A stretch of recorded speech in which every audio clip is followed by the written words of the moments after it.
Hey YouTube, do you hate paying rent? Are you tired of seeing black and brown people get displaced because of gentrification? Are you not exactly ready to take up arms and adopt the Maoist approach to the problem of landlords? Then you've come to the right place. This is a video about how to get rent control in your city if you don't have it already. Remember that rent control is just a band-aid, but a very crucial band-aid for millions of people who are on the brink of homelessness. The longer-term goal, far better explained by Do Not Eat 01 in his video on gentrification, should be the decommodification of housing. Rent control is just one city or state level policy of many. Here's Do Not Eat 01's quick overview of other things we should all be fighting for where we live. Cooperative ownership of apartment buildings. Rent control, guaranteed legal counsel in tenant-landlord court, improved and expanded tenant rights, community land trusts, rent control, expanded availability of high-quality public housing, right of first refusal laws, vacancy taxes, rent control, tenants unions, good cause eviction laws, stricter licensing requirements for landlords and stiffer penalties for failing to keep apartments in good condition. Rent control. Today I'm just going to cover rent control, although many of the methods of organizing I'll be covering can apply to almost any goal you want to achieve on a municipal level. Anyway, let's get started. Step 1. Email all your city council members. If you've never done it before, it's super easy. Just Google your city's name, the phrase city council, go to the website, find their emails, bada bing, bada boom. Step 2. Make a fucking spreadsheet. In this spreadsheet, you'll list each council member's name, their degree of support, neutrality, or opposition to rent control. Step motherfucking 3, babies. Identify local groups and add them to the spreadsheet. Find which groups in town support and oppose rent control. Side note, following steps 1 through 3 will give you research and outreach skills necessary for building any campaign. Even if other groups have already done steps 1 through 3, you'll feel more empowered and invested in this issue after you complete them. Step 4. Join a group or start your own. If you live in a city with a million activist groups, you might just want to join one and do whatever the fuck they tell you, because they probably kind of know what they're doing. But get in where you fit in. You might go to one meeting and find that they mostly just call each other out for petty shit you don't understand or care about. Or maybe there's a meeting where people give you dirty looks because you don't have a particular aesthetic. Or you're a person of color at your first DSA meeting and you notice that it seems to just be a bunch of white dudes congratulating each other for having read the latest Jacobin magazine. Just find a group that feels interpersonally welcoming, where you see yourself sticking around long term. Or on the other hand, if you're an arrogant fuck like me, you could just assume you know better than all these fucking people, start your own group inside your head, get a million imaginary people to join it overnight, easy fucking peasy, never listen to more experienced organizers, don't form alliances or coalitions, burn as many bridges as possible, blame everyone else for your interpersonal and tactical mistakes over the years, until inevitably you get hit by a bus and no one cares because you were always a worthless piece of shit. Ah shit, this is the fun part. Step 5. Select targets and brainstorm tactics. Selecting targets is easiest after you do some power mapping. Watch my video on power mapping for details, and I'm sorry about the shitty audio.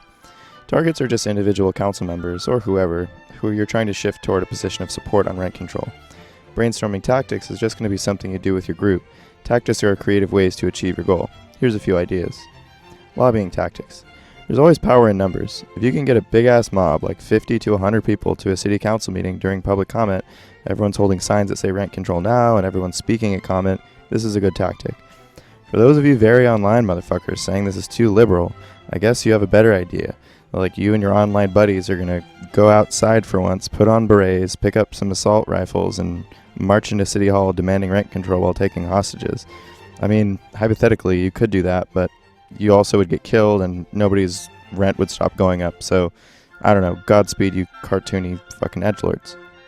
Daily emails to a target on council can be surprisingly effective as well, especially as a build-up toward a bigger, well-timed action. Each email sent each day should be sent by a different person using their own words on why they want rent control. Check the description of this video for a sample spreadsheet on how to do this in the easiest way possible. Set up face-to-face meetings with council members.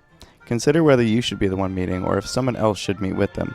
Social and political capital are real, so factor that in. If your target is labor-friendly, try to get a union leader to meet with them to talk about rent control.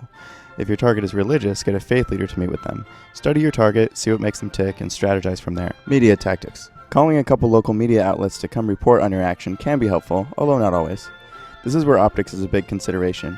It's better if you or someone in your group put together some spicy sound bites and deliver those to reporters, because if you don't, there might be somebody at your action with a big ego and shitty ideas who just wants to get on TV or see their name in print. Pre-write a press release and send it to media outlets after the action. The idea here is to control message as much as possible. Some news people will post the entire release on their websites, others will just quote parts of it, which benefits you and the movement. Google how to write a press release. There's a certain format to it, and it's not that hard. Social media at this point may be even more impactful than using local news reporters. And if you're watching this, you probably spend too much time online and know how to push memes and stuff around the internet. Generate online hype about your local movement through all the appropriate platforms. Step 6. Done! You have rent control now. Just kidding. Here's the thing. You're going to fail.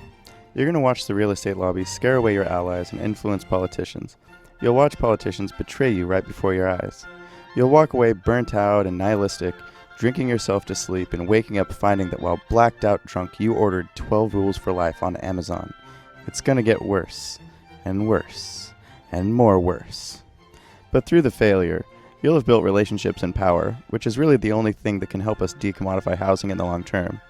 The most important fights of history have always taken decades, if not centuries, so don't expect that following these steps will actually get you rent control overnight. Continue to strategize and take action on a local level, and keep fighting both on and offline until we have, fully automated luxury gay space communism or whatever it is we're fighting for. If you have any better ideas on how to get rent control, or work toward the overall decommodification of housing, sound off in the comments. Also, if this was actually helpful to you and you want to see more videos like this, consider giving me $1 a month on Patreon. There's a link in the description. Thanks.